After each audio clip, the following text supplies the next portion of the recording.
Lemon Amiga present.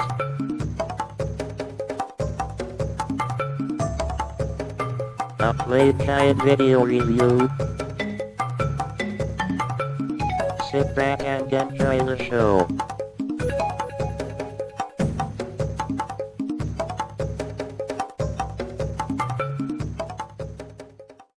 Hi there, welcome to another Lemon Amiga Playguide and review. In this week's episode, we'll be checking out Joe and Mike Caveman Ninja, developed by Motive Time and published by Elite in 1993. From the main menu, we can choose 1 and 2 player mode, and we can also take a look at those options. And from here, we can choose the game controller options, either with a multi-fire button controller, or we can either press up and the fire button to jump, or we can tap up twice to jump. But I have a great controller, so let's select that. And we can also choose between 1 and 2 player mode, and we can also switch the music and the sound effects on and off as well. But let's not mess around with those options. Let's just select the standard 1 player experience, and let's press OK. Then we can select 1 player mode and hopefully check out this game.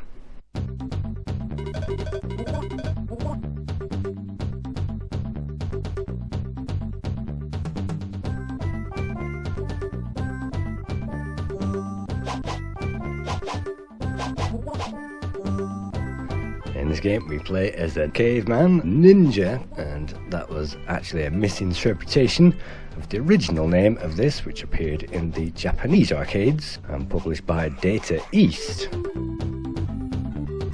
The original title for this is printed on the screen, and that was mistranslated as Caveman Ninja.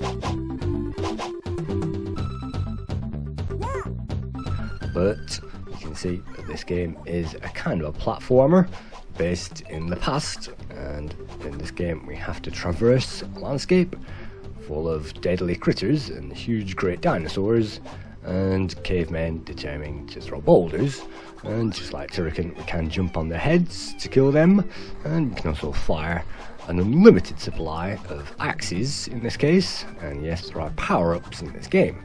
Anything you can see flashing there is just a bonus, and we can collect bonus fruit and items like that. And just like the arcade, all the usual things are in there. Sometimes those birds will drop an egg, and if you don't destroy that quickly enough, that will hatch, and I think that's a neat touch. And I really do like the backgrounds and the clouds floating away behind all those volcanoes, and I think most of the things from the arcade are in there. You would get another dinosaur like a raptor at this point, and a woman tied to that tree in the arcades, but that does not seem to appear. But we certainly get the boss. When the boss appears, the energy is represented right at the bottom of the screen, and if we get a cluster of hits on targets, they will be represented in the top left corner, and you can get quite a number of hit bonuses taking down these bosses. But the weak point of this particular boss is just behind the eyes, so if you can fire something in its mouth, down its throat, or behind the eyes at some point, then that's the hitbox, and if you can hit that, that's great. If you don't, then you're going to die. You are given 4 lives at the start of every game, and we also get 3 continues as well, which means in 1 player mode we actually get 12 lives to get through this game. So let's use up our first continue. We wasted all those lives on the boss, and it may surprise you to learn that this is actually the very first time I've played this, and I'm playing this raw and live and untried and untested, so let's see if we can't get any further.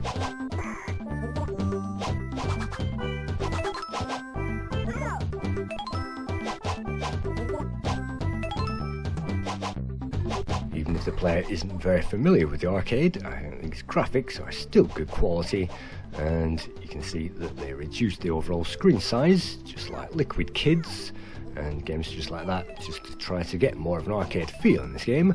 And sometimes if you destroy some of those eggs, it will reveal a great weapon in order to defeat this first level boss. but we still have those weedy axes. If we hold down the fire button, we can charge up those weapons, and we can fire a super axe into that thing, and that's definitely recommended. That should get rid of most of a hit point, and you can see those hit points piling up on the bottom of the screen. It is quite some hits to knock all out, and you can get a rough idea by the bonus points piling up on the left hand side. But in general, it's best to just lob those things directly into this boss, and of course don't do what I do. It's better just to stay out of its way. And with this controller we can press a button to jump, and we can press a different button to fire, and that's perhaps the best compromise. Although at this point I have to say that the controls are quite muddy and unresponsive, and that was one of the criticisms of the magazine reviewers. They said that they weren't overly responsive, and I can harshly agree. But I like the animations and I like the feel of this game already. It certainly has good quality, it's just that we can't find that hitbox.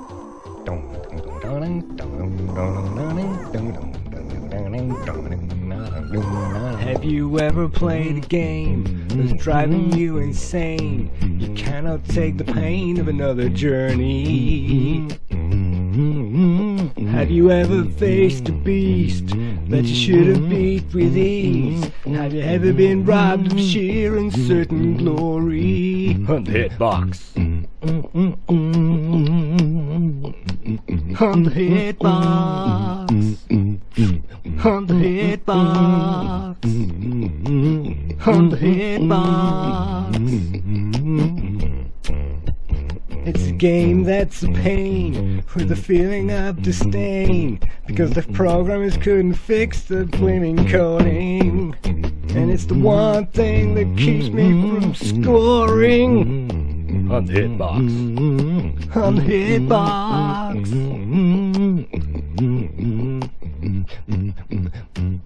On the hitbox. On the hitbox. On that hitbox. On the hitbox. Yeah. On the hitbox. You got it. On the hitbox. Yeah.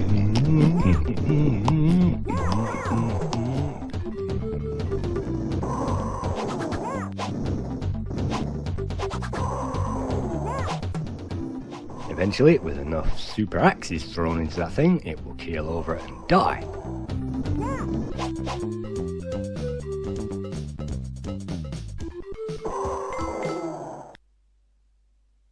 I'm actually using the whdload at the moment, which seems to have some kind of fast loader, and that will fast load the map of this game, which reminds me of Toki, Ghosts and Goblins, and all the other great arcade platformers that we got in the arcades. So let's check out level 2. On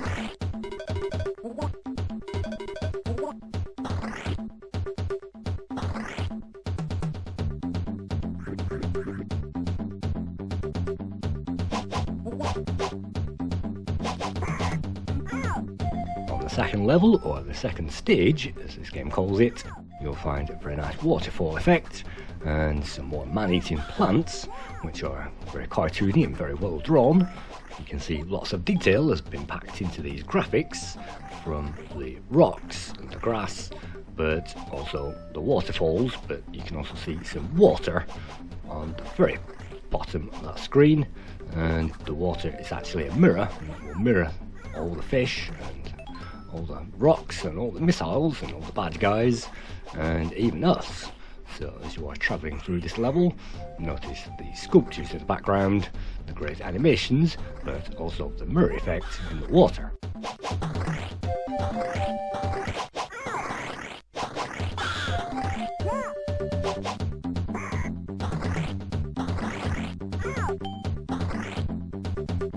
If we fall into that water, we'll take some damage, but that won't kill us outright, and sometimes we can use that as a huge trampoline to get us out of trouble. These levels aren't very large, and it won't take long to get from the start to the end, and unfortunately, well, that's another useless wasted energy lost, and we're still clinging on to those 2 lives. And here we go, the mid-level boss in this section. All we have to do yet again is to hold down that fire button and to lob a huge axe, or the best huge weapon that we have at the moment. We're still using those axes, and what we can do is fire those into that man-eating boss.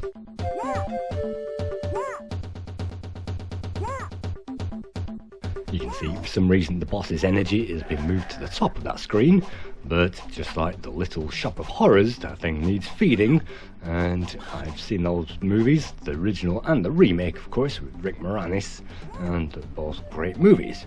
But unfortunately this boss isn't so hard, and all we need to do is stay out of range of that thing and lob in a few pot shots, and even with this weedy amount of energy and these few lives, we should be able to take it down.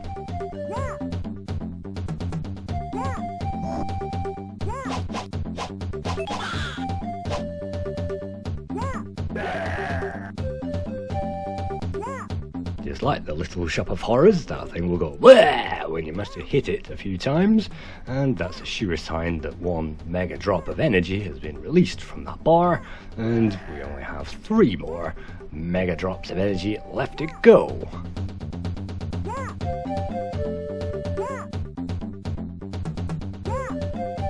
It's actually quite annoying that the computer goes "yeah" every time you hold down that fire button and trigger the super weapon, and constant yeahs time to the music or what you need to defeat these bosses. And again, we're still on the same 2 lives, we're still on the same pitiful energy, but every time those yeahs to the music, then of course that boss will be history in no time.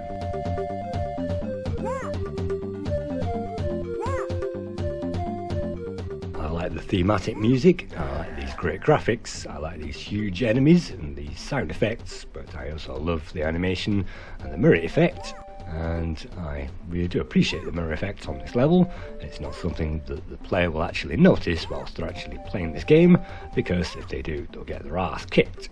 But here we go, he's on his final energy, and if we leap around that screen too much, we'll run out of breath and we'll have to rest and take a break. And that's another neat touch carried over from the arcade. It means you can't leap around forever.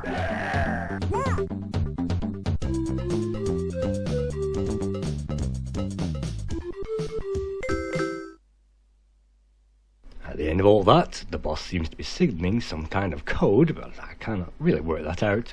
But you get the signposts A and B. That means you can take 2 ways through the second section of this first level.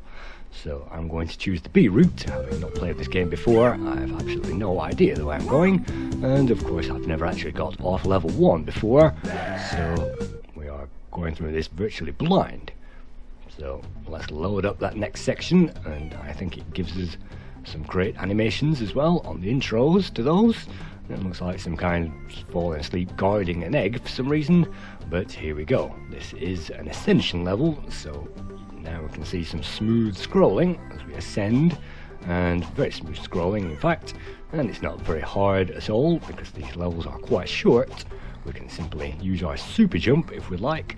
The super jump will allow us to jump twice our height, and that means we can jump through these boulders, and it appears that they are respawning, so let's make our way above this level and use that jump to get ourselves higher. And you can see odd little things like cavemen rolling down as well, and incessant birds and dinosaurs, and even a spaceman, which will give us lots of points. Reminds me of Pang in the arcades. And we managed to find, well, that was an axe. If you see any stone weaponry floating around that level, you'll see an axe and an ice crystal and a wheel, and also a stone guy, which allows us to throw guys as a weapon. But all we have is the stock axe, so let's try to use that against another boss.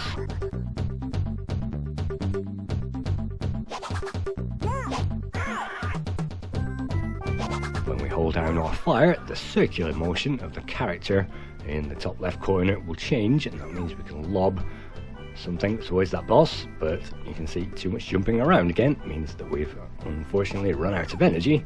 But I really do like the clouds in the sky, and that adds something to a game like this, and you would expect neat touches like that because this was released in 1993. The Amiga was virtually at the end of its lifetime. By 1993 it would survive another year, under its original maker's Commodore, but by this time the programmers really did know how to create arcade conversions, and this I feel is a good example of an arcade conversion on the Amiga. Joe Mac also appeared on the SNES and the NES machine, and also on the Mega Drive, as well as the Game Boy and the PC, but the Commodore 64 never got an official conversion, so I think the Atari ST didn't get one either, but I think the Amiga port is well done.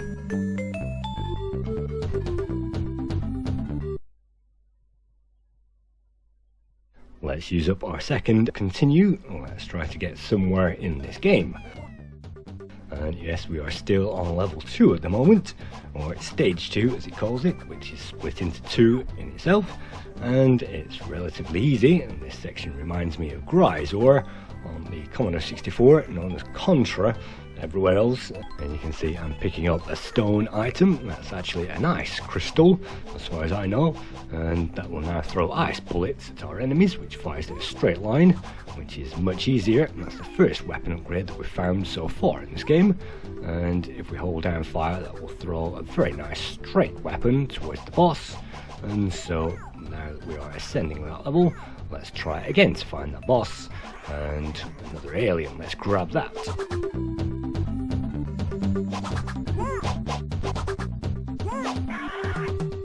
If you manage to get one missile on target, one of the super missiles, the enemy will back off, and this particular boss will fly off to another preset direction, and this pattern can be memorized, although there aren't any safe spots. You will have to jump over that or duck under that at those opportune moments. And unfortunately we cannot time these to perfection because these controls are slightly laggy, and sometimes we can release that fire button to unleash a super weapon, and that doesn't actually happen in time. But you can see when we lose our life, we'll actually lose our weapon as well, and that loses our chance against that boss.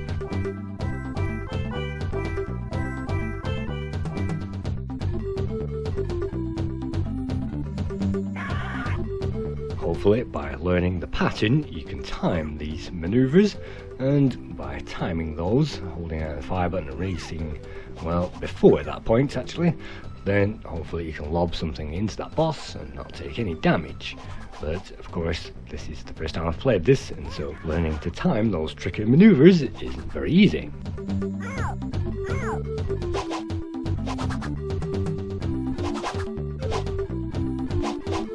Standard controller, this game isn't easy either, and tapping up twice to jump isn't actually amazing, but it's better than pressing the spacebar to jump like Grisor and the Commodore 64, and so thank heaven for small mercies.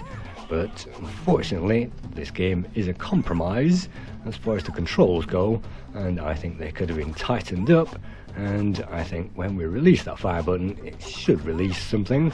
Look at that, sometimes we can get targets randomly bang on target and wipe out the boss just like that.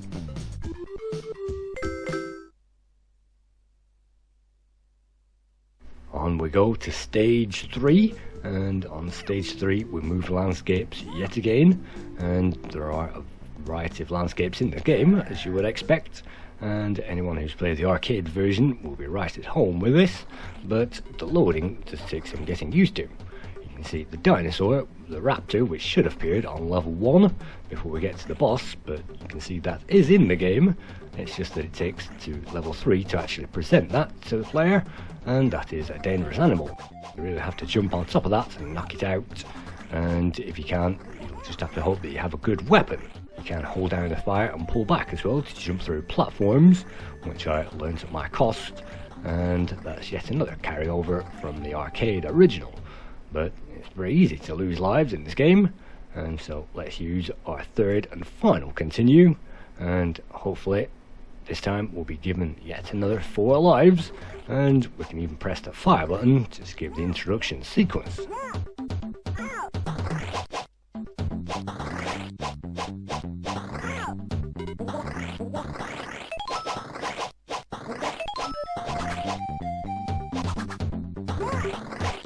You can see those special weapons don't hang around on the screen forever, and they last maybe 2 or 3 seconds before they disappear, and so we've already lost quite a number of weapons upgrades by this point, which would have made the game much easier. But the whole point of the arcade version is that you can have 2 players simultaneous mode, and the magazine reviewers, those that gave this a great score, all commentated that the 2-player mode, the simultaneous action involved, was actually very good and is what makes this game highly fun.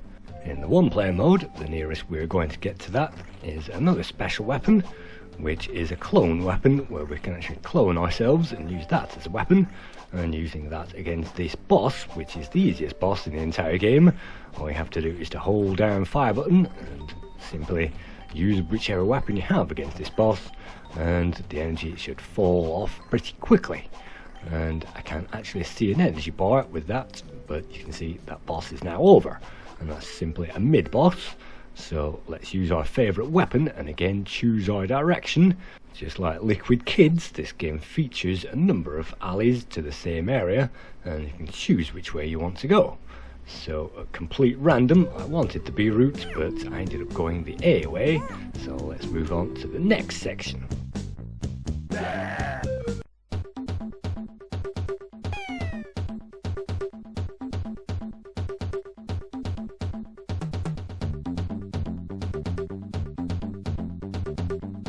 Now reaching the halfway stage of this game, and this is only our very first try at this, so this game isn't difficult, it just takes some practice to beat it.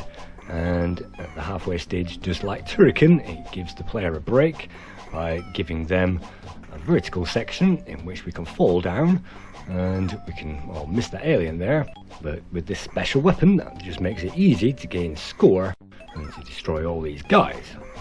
Just a little bit of background about this game.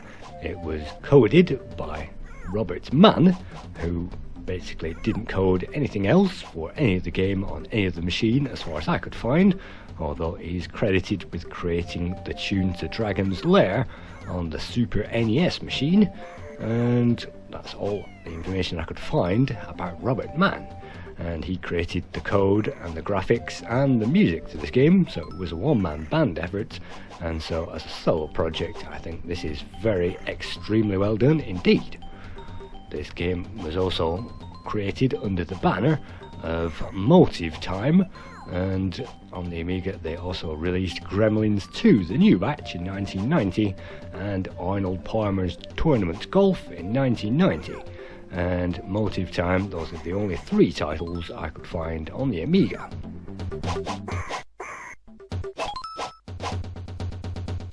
I think even though the music is very well done, it could have done with a little variety.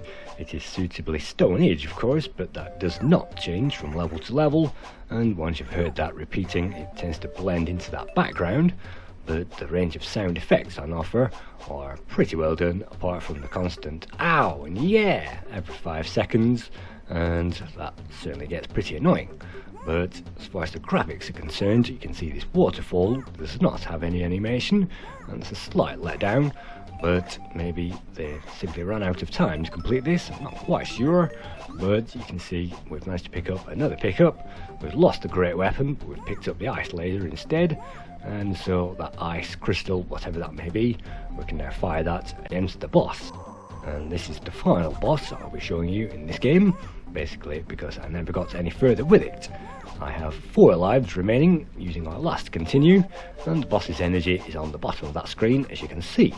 If we manage to get 5 or 6 shots onto target, that will harm it, but if we manage to get a few of the super weapons onto target, i.e. into his head, then that really should harm that boss, and we can even jump on top of that. But if you aren't moving into the right position, and look at that, another power up, we simply cannot get that because the boss is covering it. So this game isn't entirely fair, and it's not really been programmed with competition play in mind and fairness in mind. But in 2-player mode, when one player is being under attack, then the other player can soon defeat these bosses, and with 2 players on the go, it takes half the amount of time to do it. So you can see it is possible to avoid all this firepower and get some shots into that boss. Unfortunately, I'm not going to do it.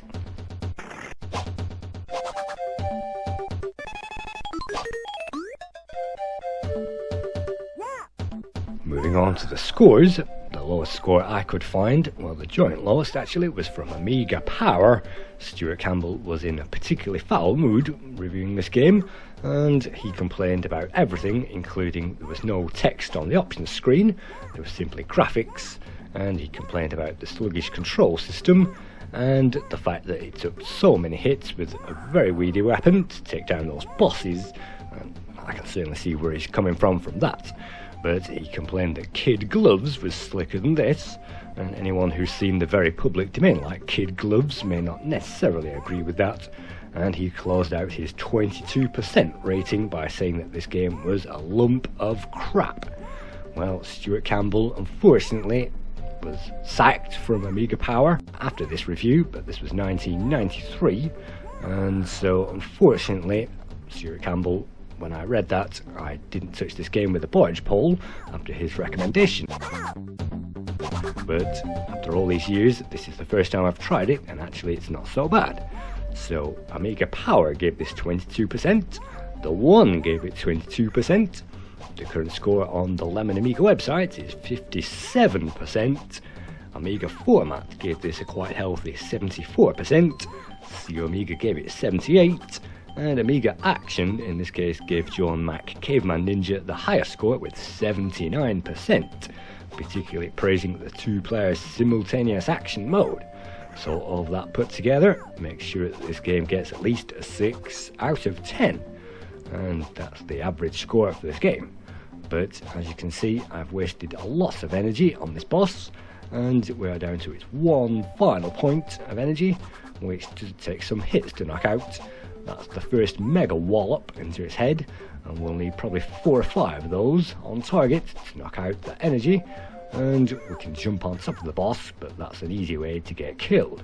So unfortunately for me, and that really is unfortunate, I simply did not have enough life energy to get rid of that, and that means it's game over. Now, just the simple matter, as usual, of entering our name into that high score table.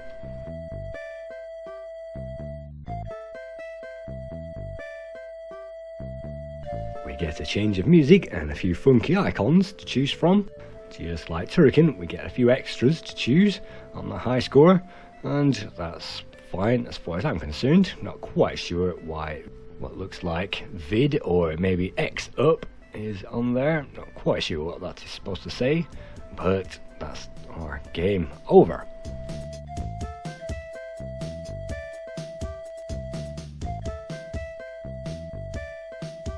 This high score effect reminds me a little of Bounty Bob Strikes Back on the Commodore 64, and dropping those letters into place is quite novel, but then it is just an effect, and the Amiga is very strong on effects, very strong on colour, very strong on graphics, but in this case I think the controls let it down somewhat, and I would have appreciated more weaponry, more readily available, and I would have also appreciated perhaps even a simulated two-player mode with the computer CPU character taking on player 2. But just using yet again some borrowed footage from the Amiga world of long plays, and you can see later levels, and those feature bonus stages and some really huge sprites and really huge enemies on the Amiga, amongst the hugest I've seen, and you can really lay into those bosses, literally blow those up.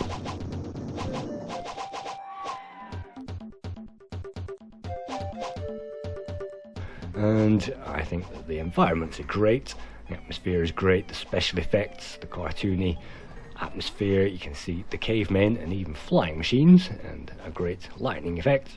And then at the end of the game you'll find 2 bosses, 2 identical bosses, which are a dinosaur that you have to blow up.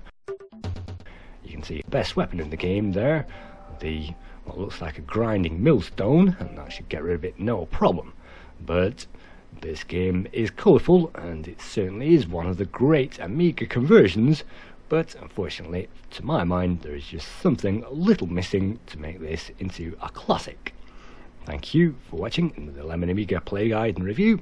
See you soon.